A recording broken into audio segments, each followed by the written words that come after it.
Okay, folks, how's it going out there? Can you guys hear me okay? Yes, yes. Okay, good to hear it. Thanks very much. Okie dokie, we've got quite a big lecture today. How's it going, folks? Hello, hello. So quite a big lecture today, so I'm going to go straight into it, okay? The first thing I want to do is just highlight something that came to my attention the other day from some emails from folks, and that is that, let's just move this out of the way, that the Monday lab group, right, your practical exam is coincides with a religious holiday. So I think I've about 5 or 6 people I've heard from already, either directly or through your instructors. If that does affect you, okay, speak to your lab instructor, either Katie or Fei Wen, okay, and they are looking into arranging makeup times for you right now, okay. So we can, you know, that's not a problem. We can deal with it. So just make sure that you speak with your lab instructor, okay? And they will be happy to figure that out for you. Okay. So where are we in the grand scheme of things? I was just changing the very front slide. I think that you guys have got it says chapter 32 continued. I think that's because I didn't change it. This used to be in the version 11 of the book that's just changed. It was chapter 32. It's now chapter 31. And what we were talking about, does this apply for Tuesday lab section as well? The Tuesday, just going back to that question over the religious holiday, right? Let me bring up my pointer, laser pointer. That Tuesday does not have an exam day, okay? This, the reason why this is all so out of whack is because of this, you know, right back at the beginning of the semester, George Washington's birthday messed us all up, right? So, you know, the different groups have been out of sync within a week because everything got knocked on from this period, okay? Lab 3, they got knocked on, they missed. So Monday group are already kind of doing a makeup anyway, and now they're doing a makeup, okay? So Wednesday, Thursday labs, yeah, no worries there because there's no religious holidays on that Tuesday, Wednesday, Thursday of whenever that is, May 11th through the 13th, okay? So none that I'm aware of anyway, okay? So just in case that affects you for that Monday, you know, if you do have a religious holiday that you observe on that day, then you can have a makeup and your instructors will arrange that. If you don't observe that holiday, you'll just do it on that regular day, okay? Okay, so in the grand scheme of things, where are we? We started talking about the Deuterostomes, chapter 31, in the last lecture. So just where we are overall, since I've been doing the lectures, remember we started off talking about animals. We talked about simple monoblastic animals, the sponges. We've talked about the protostomes, including the lophotrochozoans and the ecdysozoans. And now we've been talking about the deuterostomes. And last lecture, we talked about specifically the echinoderms and the hemichordates. And we just started getting on to the chordates, okay? So what I'm going to do this week is I'm going to start off with some eye-clicker questions just to get us underway and reminding us where we are in the great scheme of things, okay? So the first question, so we can review what's going on here, is which is a general feature of the deuterostomes, okay? Now remember on these, the way that I've set these is that you get 1 mark for just, if you just answer any single question at all, you just get 1 mark no matter what. And then for each question, you also get 0.8 of a mark for just an attempt, and 0.2 of a mark on top of that if you get it correct, okay? So the question is, what is the general feature of the deuterostomes? Radial cleavage. Remember, that's the early embryonic development stage. Blastopore develops into an anus. Mouth develops at the opposite end. Coelom develops from mesodermal pockets. Indeterminate cleavage. Have clicker grades been updated to achieve? The answer to that is no. So go by the grades. Some people have emailed me about that. Go by the iClicker grades that are in your own iClicker app. The reason for that is my Reef registration for iClicker is different from my Achieve. Like they were done, the Clicker one was done a while ago with a different email address. And when I try and sync them, I think it doesn't like the fact that I've got different, there's something there that's stopping it from syncing, basically. So I do have your grades in my Reef app, and I back them up on a regular basis down onto my computer. Okay. Responses. So far, I've got 168 responses. There are 174 people on the lecture. So let's go with this. Most people say B, Blastopore develops into an anus. Well, this is actually a nice question because all of these are actually correct. As general features. Now, this isn't true for every single, there are one or two exceptions, and sometimes they occur in others, but basically, A is correct. Am I correcting that? Okay. I've forgotten how to correct this, but anyway, I will allocate those marks when we get in here. True, true, true. You didn't stop your timer. Yes, that's the correct answer. Thank you.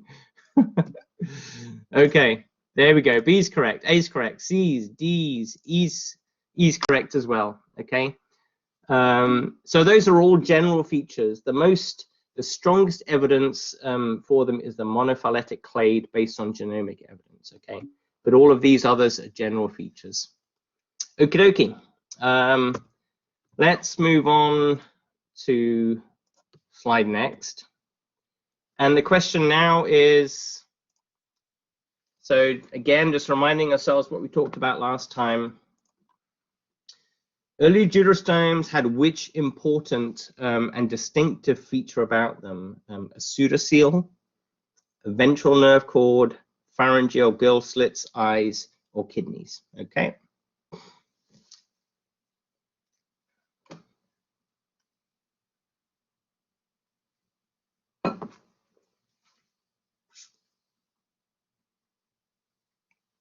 Okay, we've got 71 responses so far.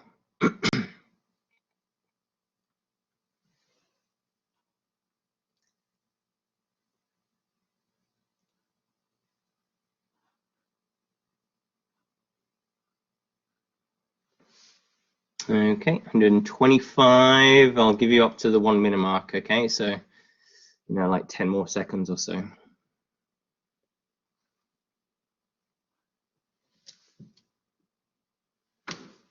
Okay, 166, 170, 170 out of 179, 174. Okay, we're almost up there. Okay, got the same number of responses as people in the class, so I'm going to stop it right there. Okay. And what do we have here? Okay, so we've got a mixture of answers here.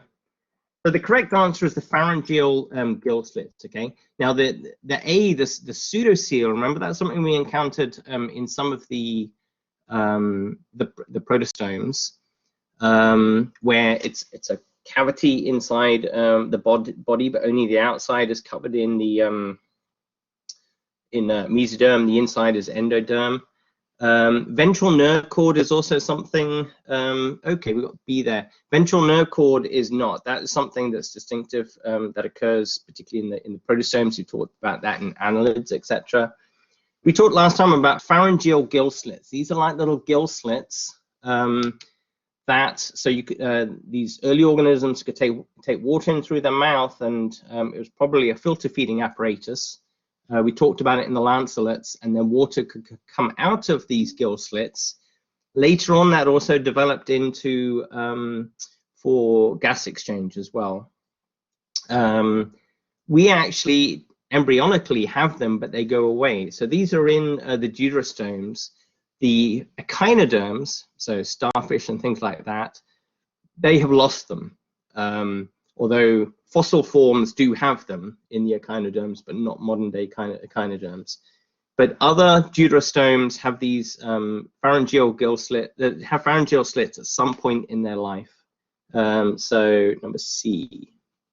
Let's just, I can't, every time I try and get onto it, there we go. Okay, I can get onto it now. Is that one?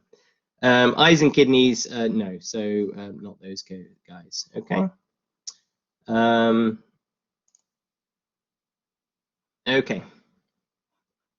And what have we got next? Okay, well, stop that. Okay, this last one, okay. Let's get that and this one in the way. This is a more tricky one. Last one of these is, which three features are synapomorphies of the chordates? Okay, so synapomorphy, if you remember, is a derived trait that occurred in an ancestral group that is then passed down in some form or manner to its descendants, okay, and is distinctive of the group. And so what you've got here is you've got a choice of, here's your A, B, C, D, or E, and then a mixture of where, based on where these crosses are, basically. So, you know, A would be, has a vertebral column, a notochord, and a postanal tail. Okay, so that's your mix of availabilities there. Okay.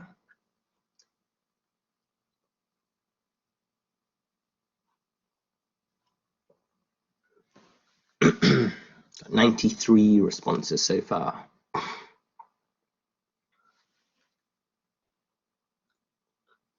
Okay, and remember the notochord is that sort of stiffened rod that we talked about. It's not letting me answer. It says it's already answered. I'm confused on the choices. Wait. What are we choosing? Okay. You're choosing A, B, C, D, or E. You are choosing whether which three features are synapomorphies of the chordates. So derived traits in the ancestral group that are passed down to its descendants within that clade. And so A, for example, would be a vertebral column, and it has a notochord and a postanal tail. I'm going to say that would be the three features. B would be, it's got a notochord, a dorsal hollow nerve cord, and a postanal tail. Okay. So, okay, I'm seeing more responses than I see people on the call. So people are obviously just answering from wherever. Okay. Okay, so I'm gonna stop it on there. And so let's have a look here. So the answer is this is B, right? So we talked about the notochord. Okay, that's a giveaway with the chordates. That stiffened rod down the dorsal side of the animal, but just below, just ventral to that dorsal hollow nerve cord that we talked about. That embryonically, there's a folding in on the dorsal side that eventually pinches off to an internal dorsal nerve cord. And then that postanal tail, which is used for locomotion, okay, in the ancestral condition, okay. Right, so that's a little review of some of the stuff that we talked about last time, okay. So we talked about the chordates, this group down here, and the major traits were the dorsal hollow nerve cord, the notochord, and the postanal tail. And then we talked about the two sort of more basal groups. When I say basal, it means more similar to the ancestral condition. The lancelets, that's that small group of animals that live in the substrate that pass water across their pharyngeal gill slits as filter feeders. We talked about the tunicates, which are also filter feeders that have lost the notochord as an adult, but they have it in the larval form. These are sea squirts and the like. And what we're going to concentrate on this time is the vertebrates, okay, that have a vertebral column, an anterior skull, a large brain and a ventral heart. Okay, so that's where we're moving on to next. Okay, so the vertebrates are by far the most diverse group of the deuterostomes. 65,000 species, so a lot of different species, right? Now remember, that's actually, although it's a lot, it's quite small compared to when we talked about the arthropods within the protostomes that had 1.2 million species, I think it was, and about a million of those belong to the hexapods, mostly being the insects, right? Insects were the first animals to invade land and had this open niche where they could diversify with little competition.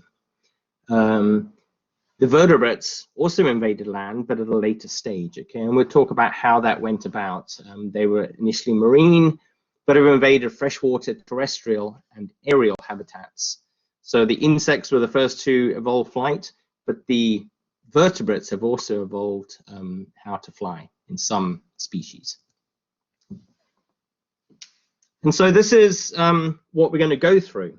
And so it's a useful exercise. A number of people have asked me, what can I do to sort of improve my learning and performance and tests and so on. And one thing I say to them is try and get a hang of where we are in these phylogenetic trees, because it gives some sort of structure to where we are. It's very easy to get lost of where all these things fit together like a puzzle, right? And you have these trees and you get to the end of one branch and suddenly, the next lecture, we're sort of opening up the next Russian doll effectively at the end of one of these trees and going beyond. So try and keep a perspective and go back to these phylogenies and see where all the pieces link together, right? So remember, this goes back here to the chordates here, which includes then all of the deuterostomes, which was linked ultimately with the protostomes as a group of triploblastic organisms. Hey, Professor, will there be more iClicker questions at the end of the class? I don't know, we'll have to see. Okay.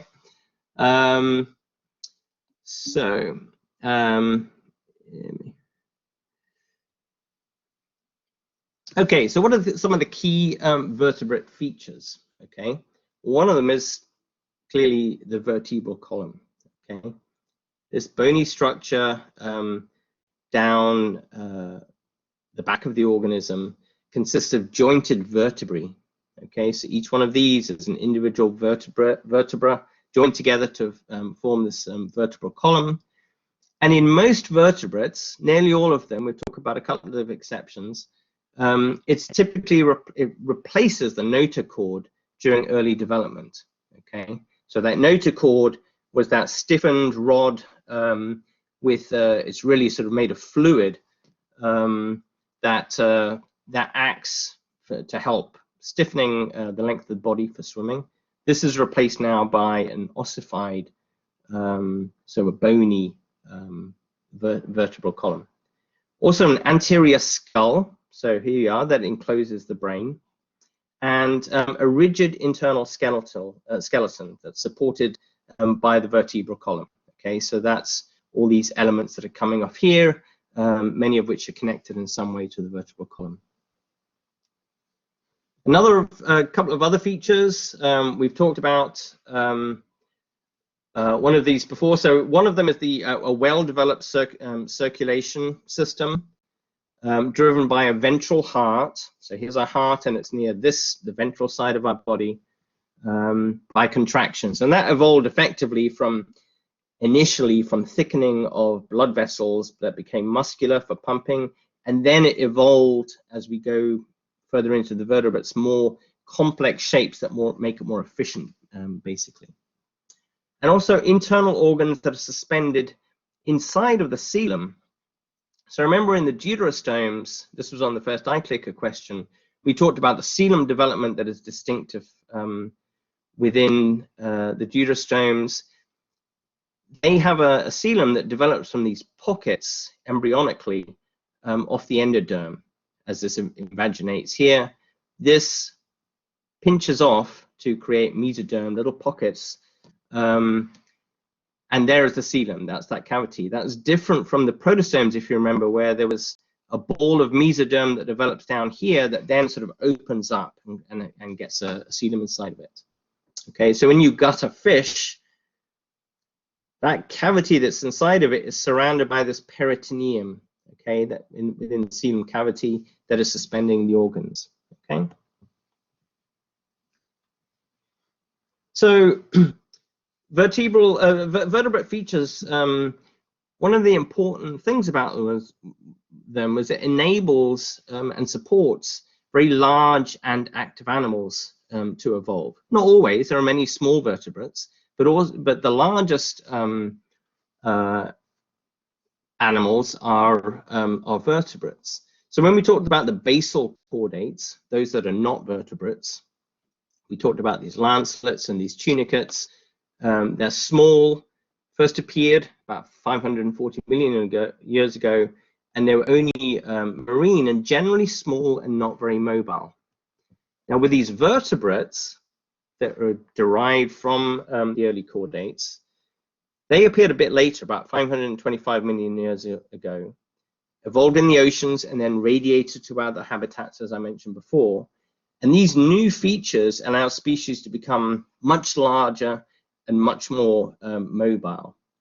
And this also enabled them to diversify into new habitats. So when you think of a blue whale, for example, the largest organism or animal alive, almost 100 feet long, elephants, several tons, etc. These are much larger than any of the protostomes that we talked about, for example.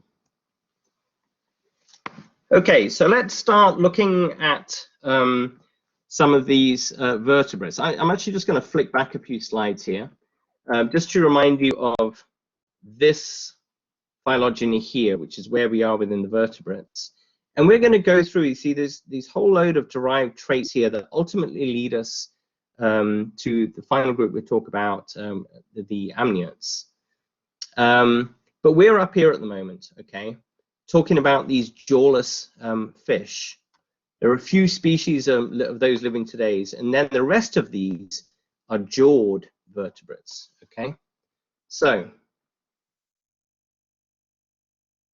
basal condition of vertebrates is that they didn't have any jaws. These are types of animals called hagfish. These are lampreys. They look similar, although they're not the same thing. And it's unclear whether hagfish are more basal or whether they are secondarily lost some derived traits. They've got some traits in them that are not very vertebrate-like, basically. This agnatha refers to the group, which means in Greek, no jaws. And they also have no paired appendages. So when you think of a fish that have paired fins, or we have paired limbs, they don't have any of that. And these animals retain their notochord throughout life, okay? As I was saying, in general, amongst the vertebrates, they develop a vertebral column and then lose that notochord. That's not true with these. So with hagfish, there's about 80 living species, no jaws, no distinct vertebrae. Okay, so you think, well, why are these things vertebrates then? And a lot of the early sort of grouping of these actually doesn't put them into vertebrates. It's more recently they've been included amongst the vertebrates.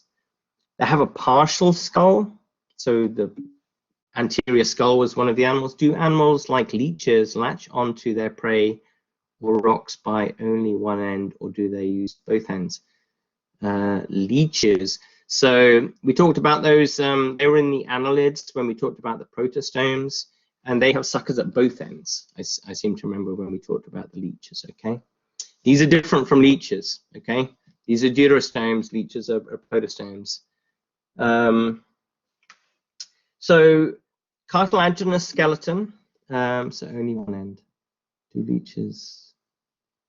I think two ends. These things only one end. Poor circulation system. So again, something that's not a very vertebrate trait and only in marine habitats. If you pick up these things. I've seen these things in an aquarium before, and you pick them up, and they have this defense where they produce this unbelievable, I mean, just unbelievable slime. It's like a proteinaceous thing that they, like a mucus type material they secrete from their skin, and then when it interacts with water, it becomes this kind of gel thing that is unbelievable to see. By contrast, with the lampreys is about 50 species. Again, no jaws, no distinctive vertebrae. They have cartilage. They do have a complete skull, though, but they live in fresh water or are anadromous. What that means is that they spend part of their life in the sea and then reproduce in fresh water, a bit like a salmon would, although these are not salmon.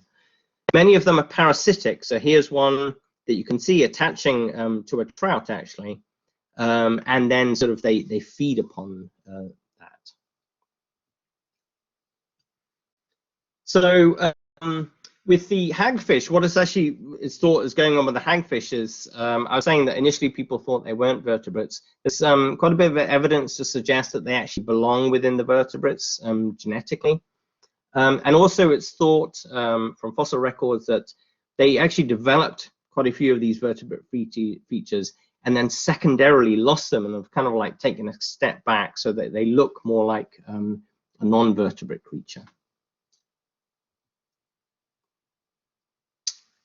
So these are the basal groups of vertebrates, these jawless fish. Basal meaning similar or possessing traits more similar to the ancestral condition. Okay.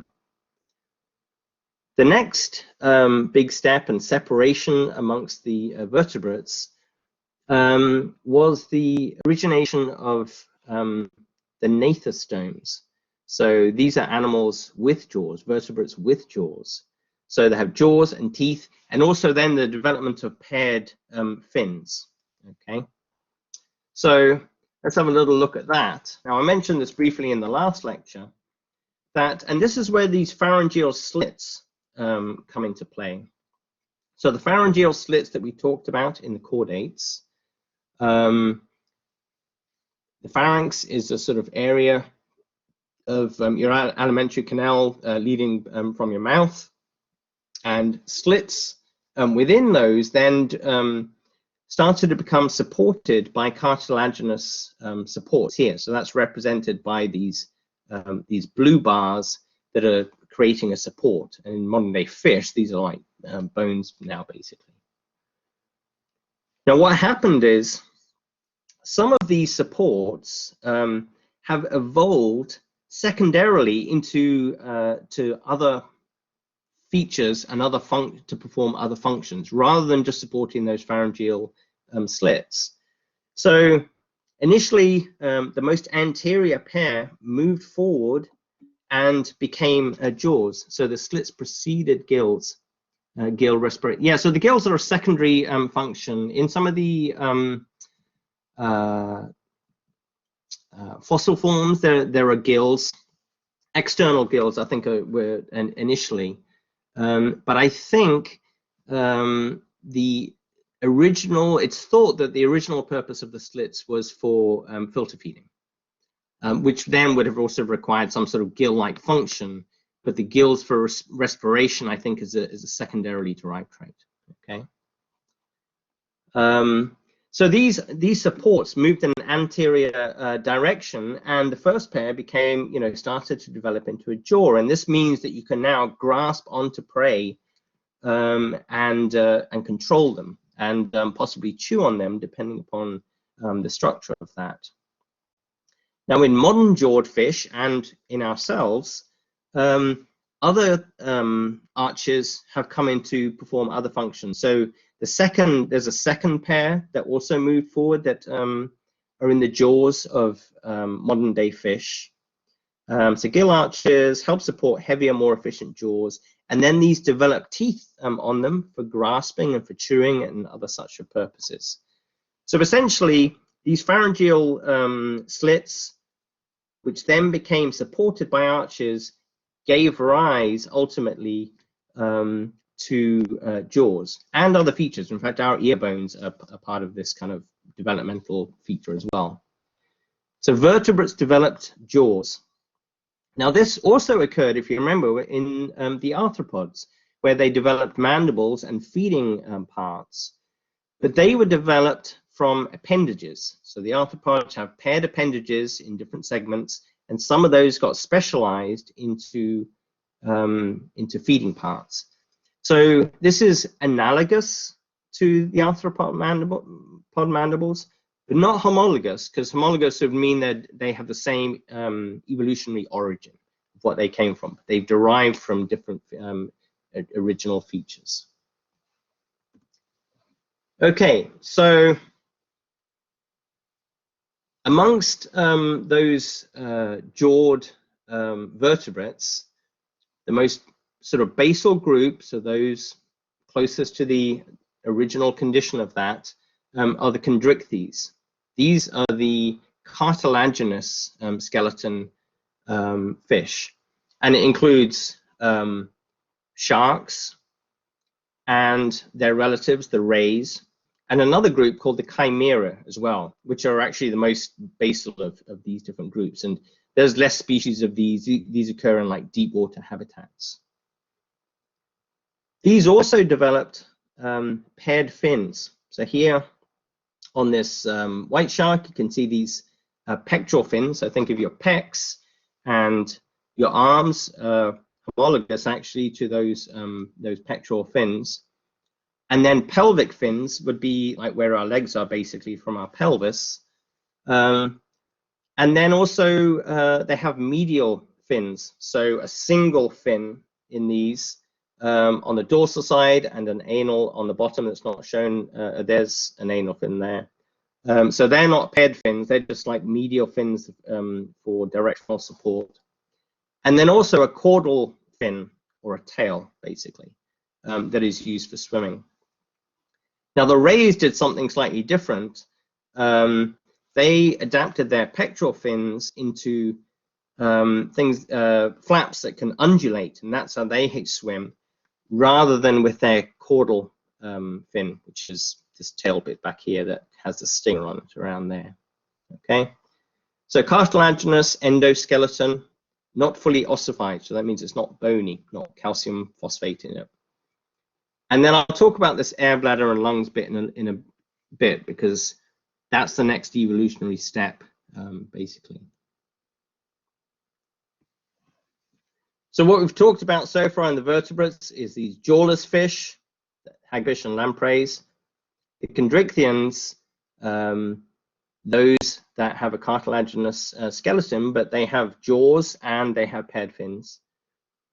Now the rest of these are the bony vertebrates. Okay, so they have an ossified skeleton and a swim bladder or a lung. Okay, that's all of this clade here. So these are the bony vertebrates. So let's talk about that that lung feature. So the evolution of these bony vertebrates, their early forms, evolved a gas bladder, which also had a lung function. And the way this occurred was, if you think of the esophagus and the alimentary canal, there were some pockets that came off the side of these, and it's thought that the original purpose of this was when, if you're a fish that's in a sort of either dry areas or hot and stagnant areas where the oxygen content in the water is very low, this was a mechanism by which you could have gas exchange instead from the air rather than from gills in the water. So these pockets that developed off the side of the alimentary canal allowed gas exchange, which developed into different features depending upon different lineages. One of them is in bony fish, is they have a swim bladder or a gas bladder. So it went through these modifications where there were paired pockets off the side here. This now, because there's air that's taken inside of this, that is naturally buoyant. It's like swimming around with a, with a balloon or a ball or something like that. And so it actually had a secondary function or an incidental function. So it gave buoyancy. Now, if you can control the amount of gas inside that bag, then you can control your buoyancy and ideally get yourself neutrally buoyant. So you can just sit there, you don't float up, you don't sink down, and that's going to save you a lot of energy.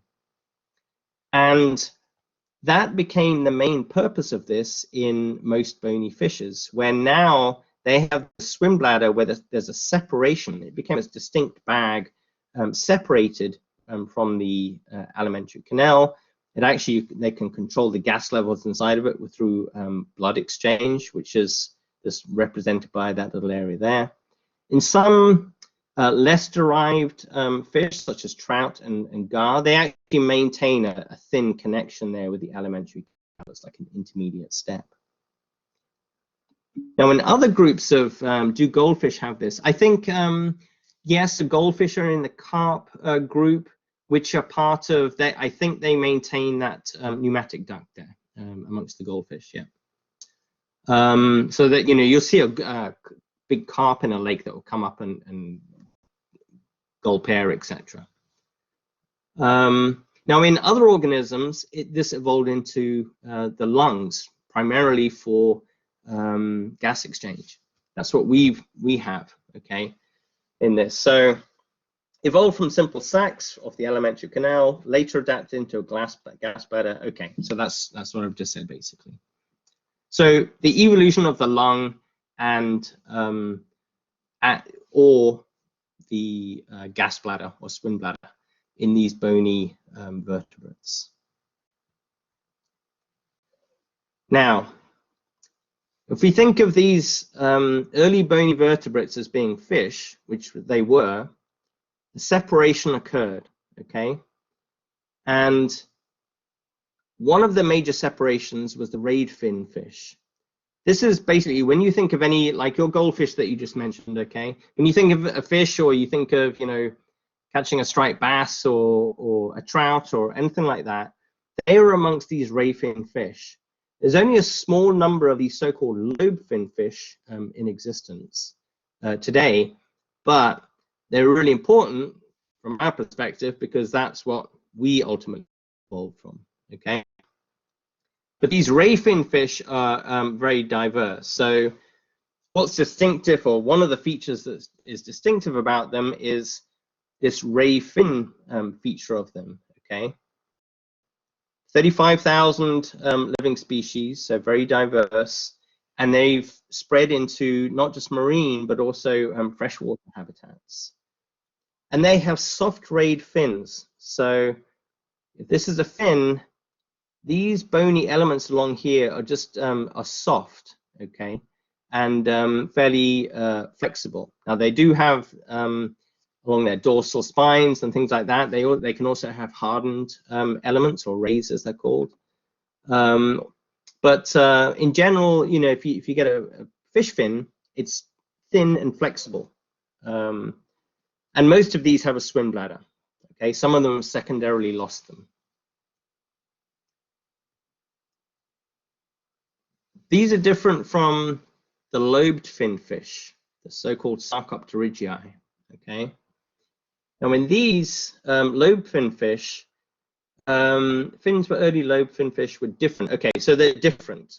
So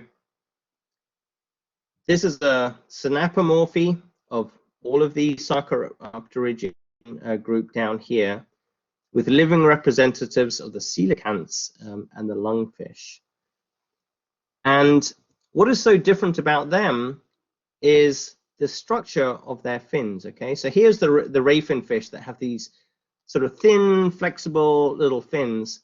Now these are much more robust in the lobe fin fish, okay?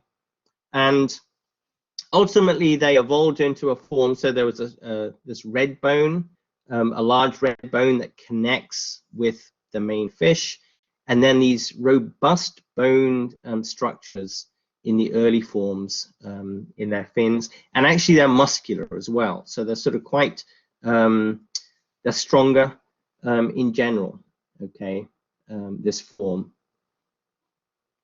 And more derived forms changed into this. If you imagine this, this red bone here, that is homologous to this part of our bone here, okay, up here, or in the pelvic fins to our upper leg. And then they had a 1-2 arrangement, so 2 bones here attaching to this red bone.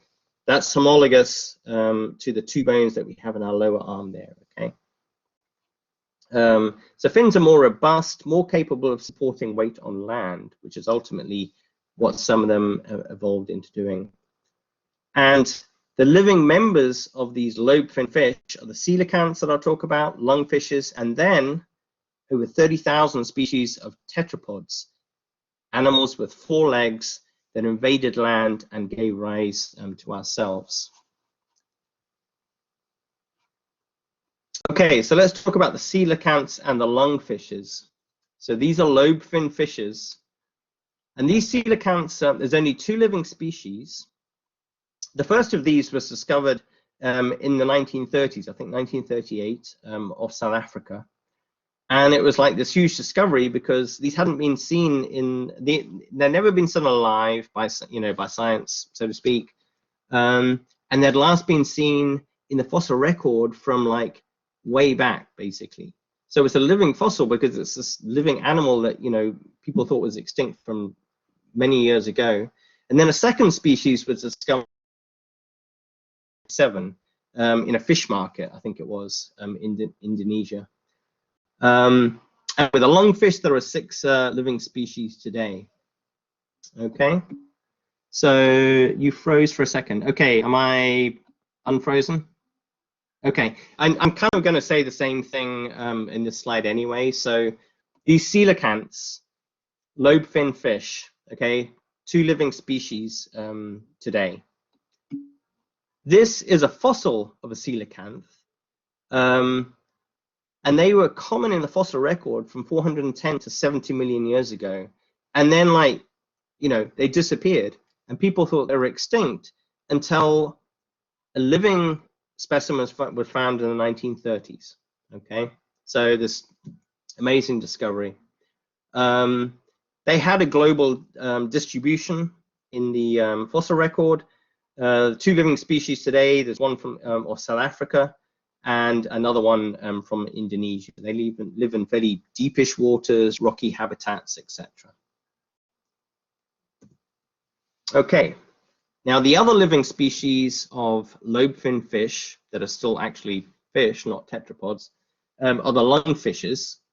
So these, that pocket that developed off the alimentary canal, this is a lung. It acts as a lung within them, okay, not as a gas bladder. In the coelacanths, they have that as well, but it doesn't act as a lung because they live in deeper waters. But it also doesn't contain gas. It actually, I think, it contains like a fatty kind of a substance. So it's not being used as a gas bladder.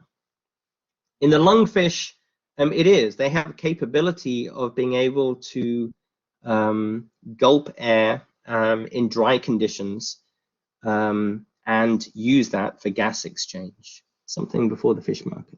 Okay, yeah, sorry, I see that now. Another derived feature of these lungfishes is they have internal nares. Now, what that means is when we think of our nostrils, right, they actually they open to the outside, but there's at the other end they open into our alimentary canal and the inside, top back of our mouth, basically. And that's those are internal nares. So we have internal nares, and it's debated about whether in the lungfish they're homologous, they're the same developmental origin as the internal nares that we have, or it's possibly they have an independent, origin. It's uncertain, basically, with that. So these lobe-fin fishes had bonier, more muscular, robust fins compared with those ray fin fish, okay?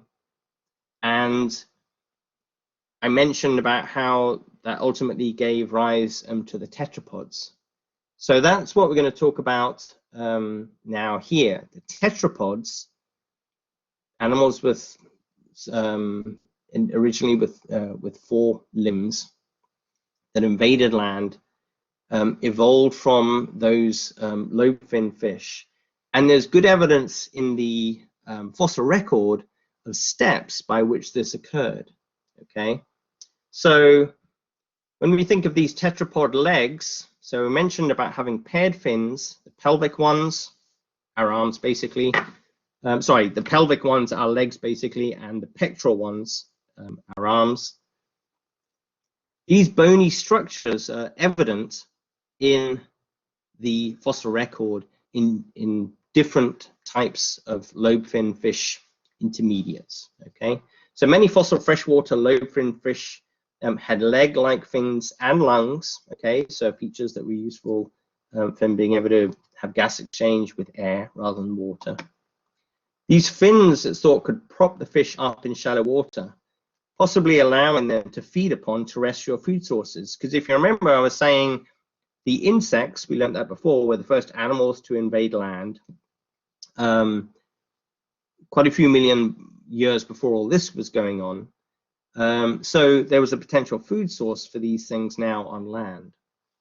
And these limb features are homologous to the tetrapod limbs today, as I mentioned. Okay, so the orange in this is representing the humerus, and the blue is the radius and the ulna.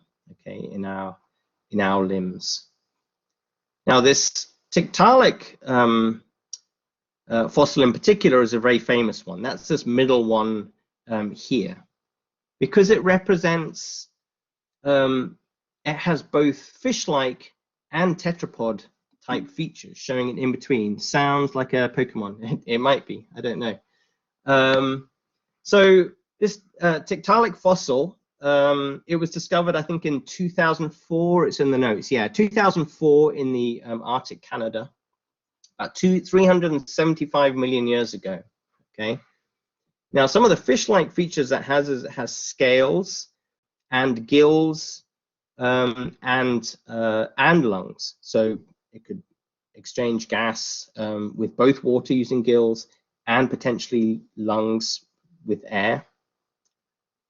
Then there were certain intermediate features, fishapod limbs, so partly fish-like, partly tetrapod-like, with wrist joints and radiating fins, and some intermediate ear structures as well. Okay, I mentioned about the development of those from the gill arches. Okay, and then some tetrapod-like features, rib bones, a mobile neck, which is not present in the early groups, and then I mentioned the lungs as well. Okay, and it's thought that these things could possibly, as I mentioned, prop themselves up in shallow water, possibly feeding on some terrestrial organisms, and could actually, use these because they're robust to support their weight out of water.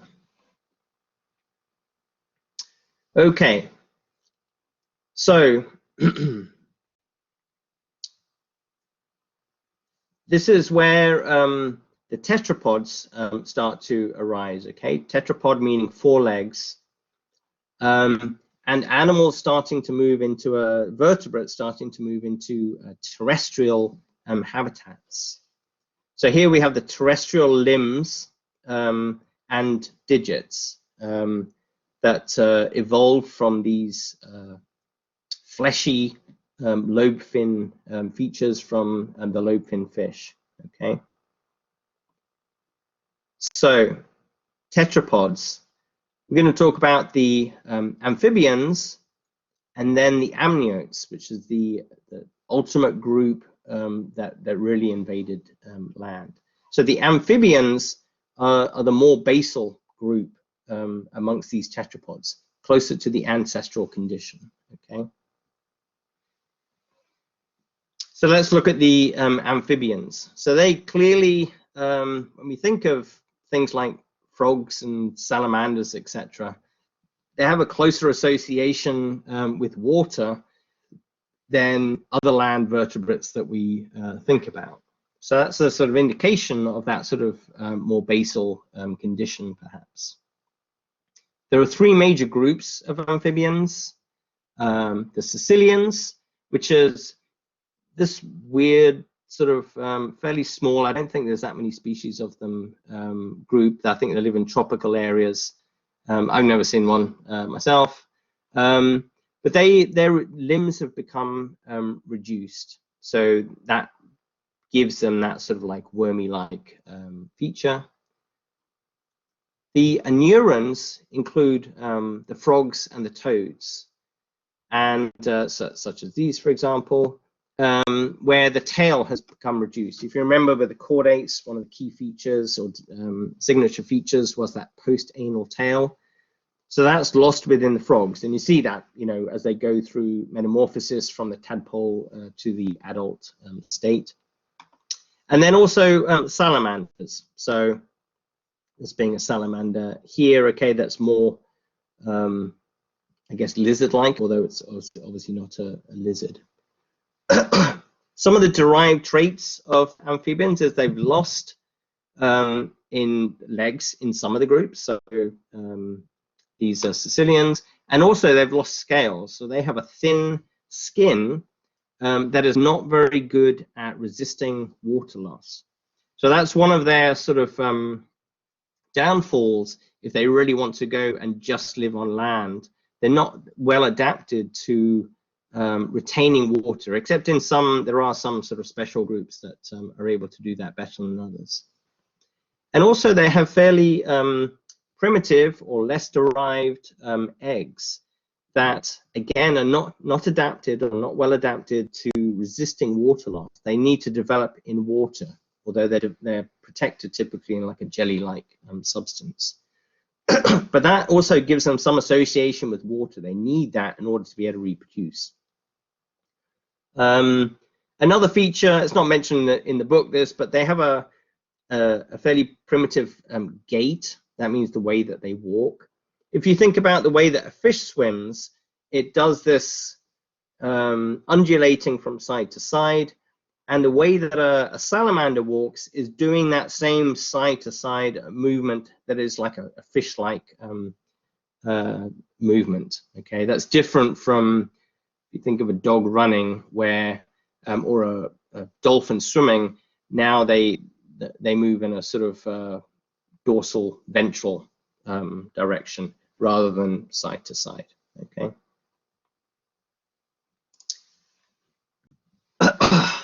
Okay, so these are all the steps that we've talked about so far, where we've gone through. At the beginning of the lecture, we started talking about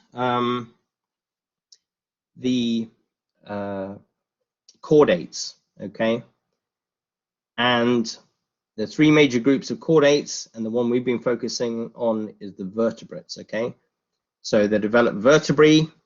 Then we talked about developing jaws and teeth and paired fins, and the sort of basal condition that represents that are the chondrichthyes, the cartilaginous fish such as sharks and rays and chimeras. Then we talked about developing a bony skeleton and a swim bladder or lung that developed from those pockets that came off of the alimentary canal, okay?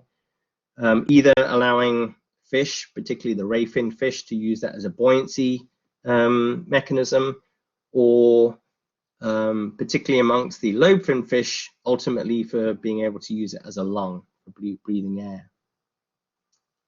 We talked about the development of those lobe fins in the sarcopterygians, or the lobe fin fish, that were more robust with bony and muscular features that probably allowed them to support themselves on land. And the development of internal nares in the mouth amongst those lungfishes, which possibly are homologous to our internal nares, but not definitely. Then we talked about the movement of those lobe fin fish, some of them, their ancestral fish, into more terrestrial habitats, a transition into that habitat. And the amphibians are the basal group representing that transition into terrestrial habitat. And then the most successful group at invading land are the amniotes. So what are those? Okay, this was a key development in the vertebrates that allowed the eggs to have some independence from having to develop in water. Okay, I mentioned that amphibian eggs are not good at resisting water loss and therefore have to develop in water. The amniotic egg is a way of getting around that. So if you think of something like a chicken egg, for example, it consists of 4 so-called extraembryonic membranes that make up the egg. There's a yolk sac, a chorion, an allantois, and an amnion. Okay, that provide different functions. The yolk sac has a food source that it provides the embryo. The chorion surrounds all the other membranes and encloses the embryo. The allantois is used for gas diffusion and also for waste removal. And then the amnion contains the amniotic fluid, which basically creates a sort of protective, stable fluid environment. It gives some buffering to the embryo. And all of this in the basal amniotes is protected by an eggshell. Okay, so leathery, hard protective covering. And the overall result of this is that you have an egg that can contain water to a large degree. So, you know, a chicken can hatch its egg over however many days it takes, and that's not going to dry out. But it also allows gas exchange. So it allows oxygen in and it allows carbon dioxide out. So we don't see allantois in a chicken egg because the embryo hasn't started to develop. Don't know. Is it me or did he froze? Am I frozen or is that just Pavina? Refresh. It's you. Refresh. Okay.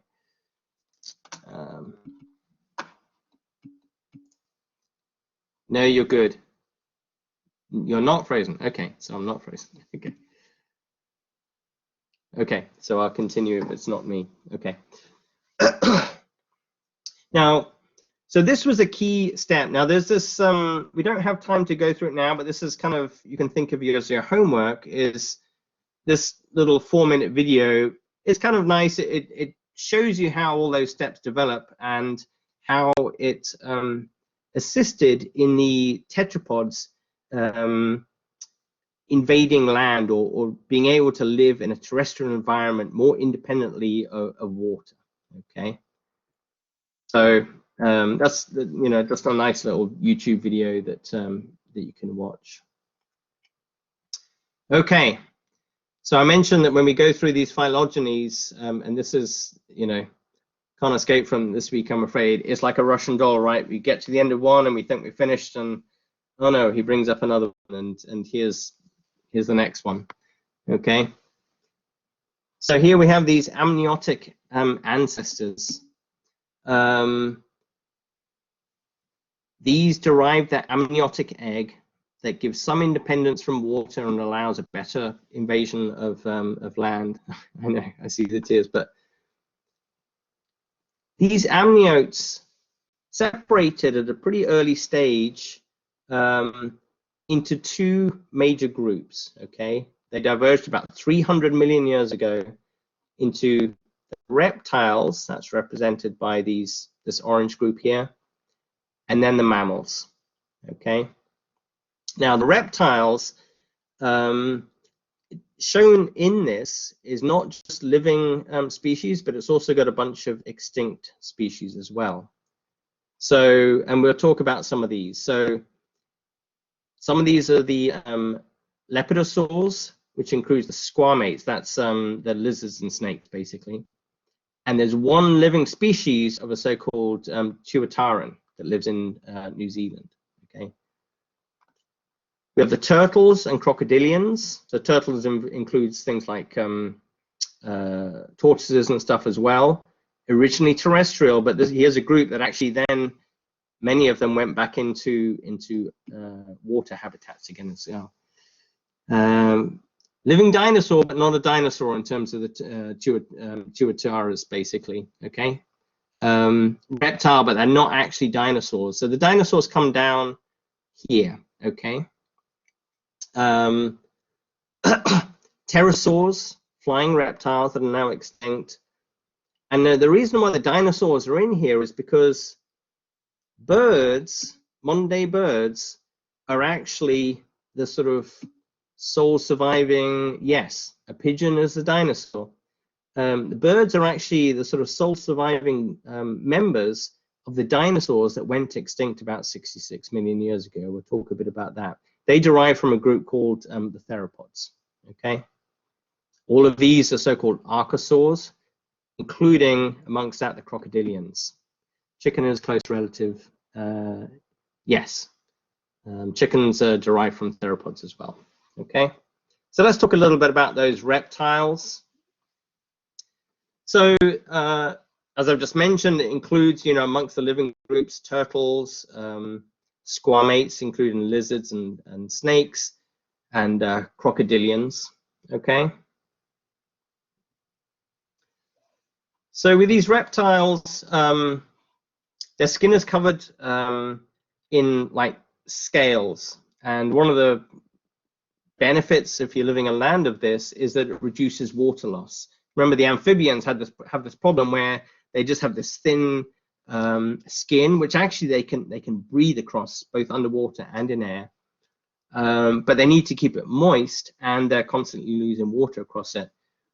This reduces water loss, having this thicker sort of scaly skin, but they lose the ability for gas exchange.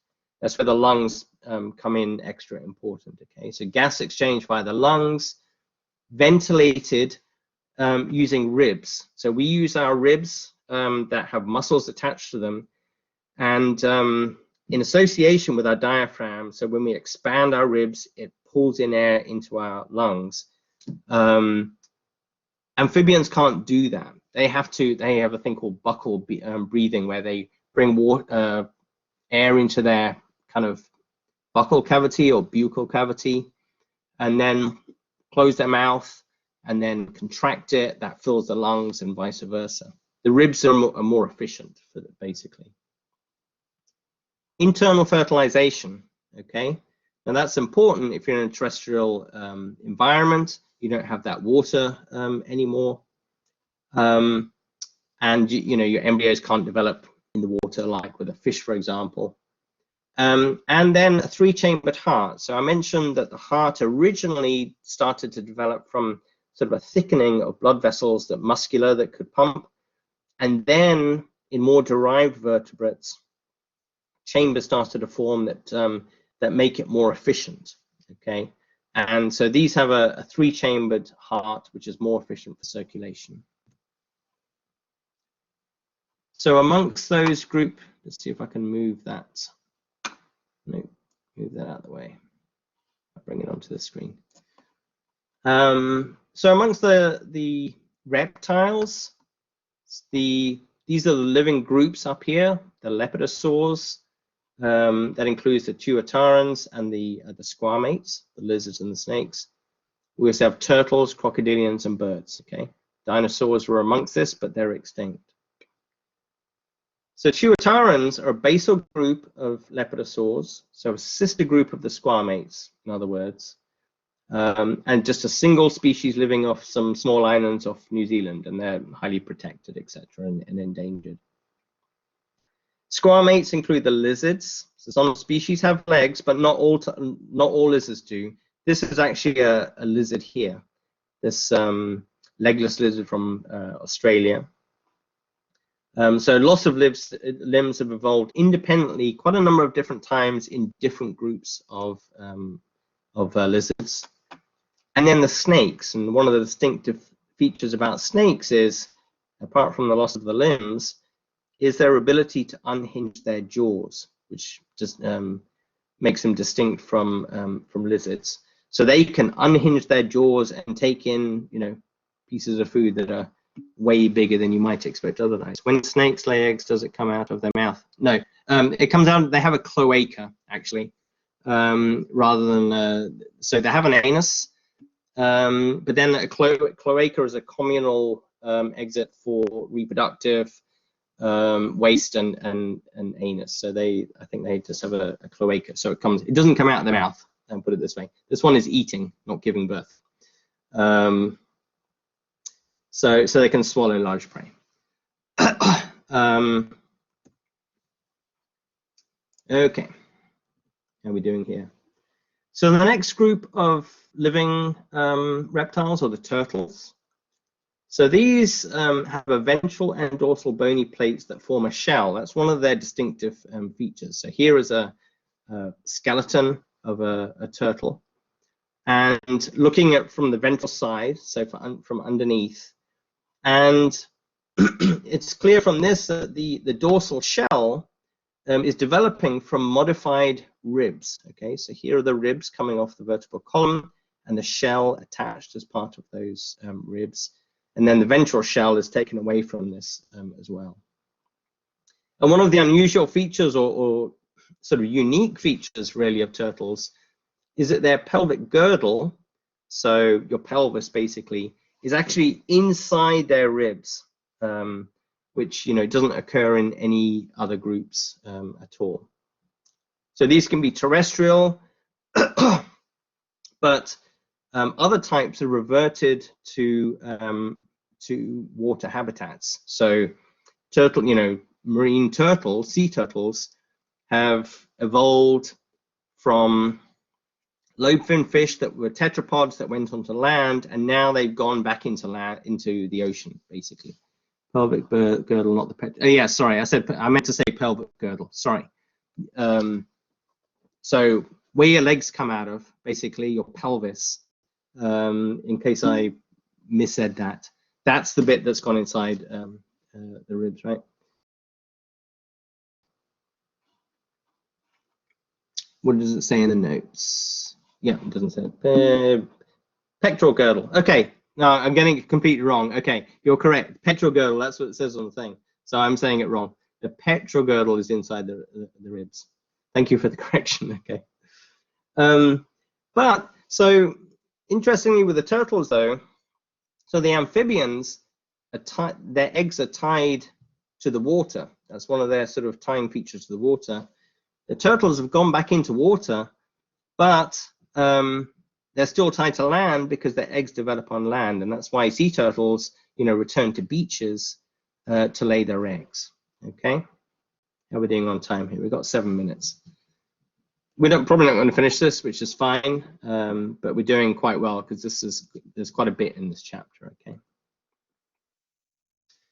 Okay, the archosaurs. Okay, that includes the crocodilians, that includes crocodiles and alligators, etc., caimans, and so I'm not going to talk about those too much, but I will talk about the extinction of these pterosaurs and dinosaurs. Okay, now there's good evidence that that occurred about 66 million years ago.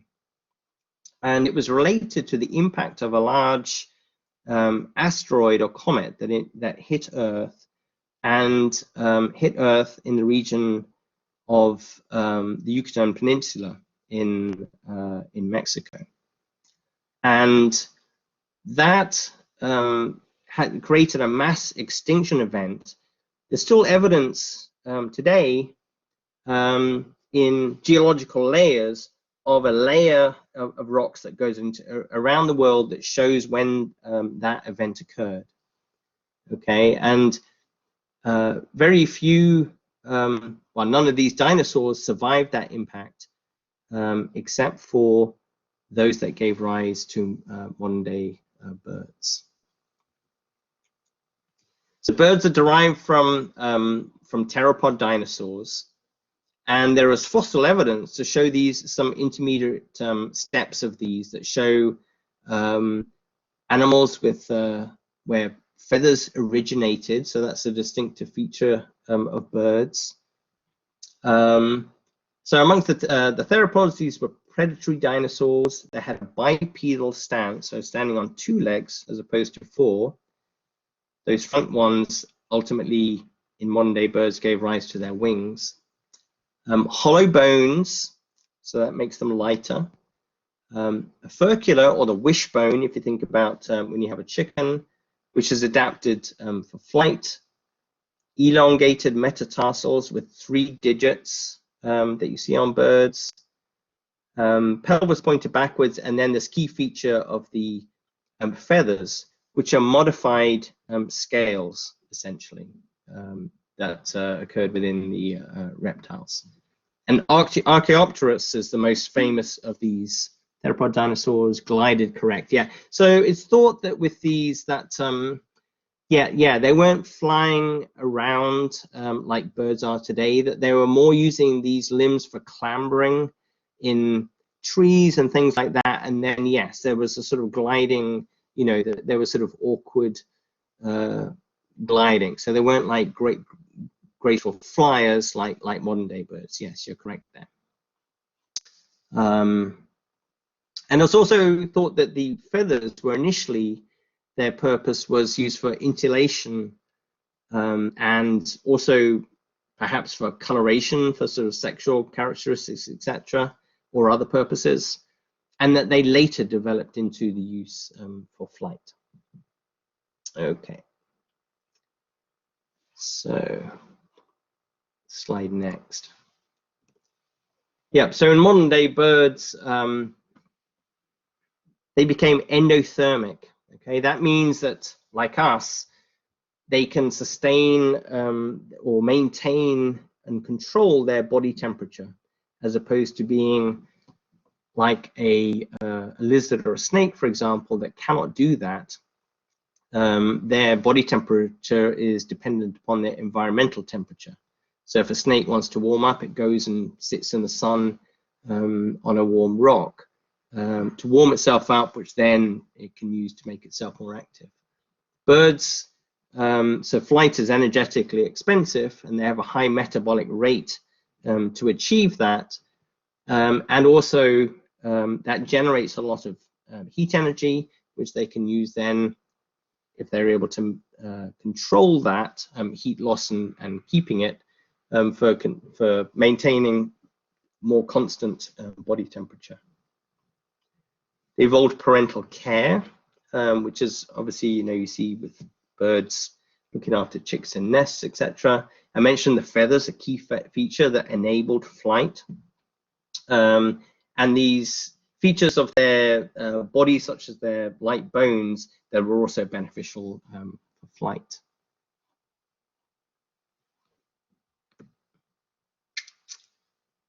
Okay, so we still have the mammals. We don't have, we're doing fairly well on this actually. We got through more of this slide than I thought. So flightless birds like the kiwi, ostrich are ancestral. Actually, yeah, so they are in the more basal groups. So some birds have secondarily lost flight, but I think those ostrich groups and the kiwi, I believe, are actually in a more basal group, I believe.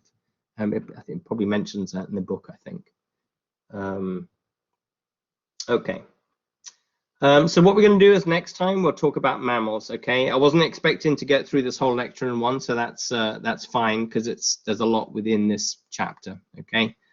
One thing I'll leave you with is that again, you know, when people have been asking me about, well, how can I, you know, do better, etc. We both, Dr. Spagnola and I, have emphasized the fact that when we do exams, it's based upon the lecture content.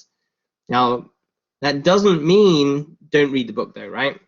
My suggestion would be that, you know, many of you go through these lectures again afterwards on the videos. My suggestion would be that when you go through it, maybe have the book open with you.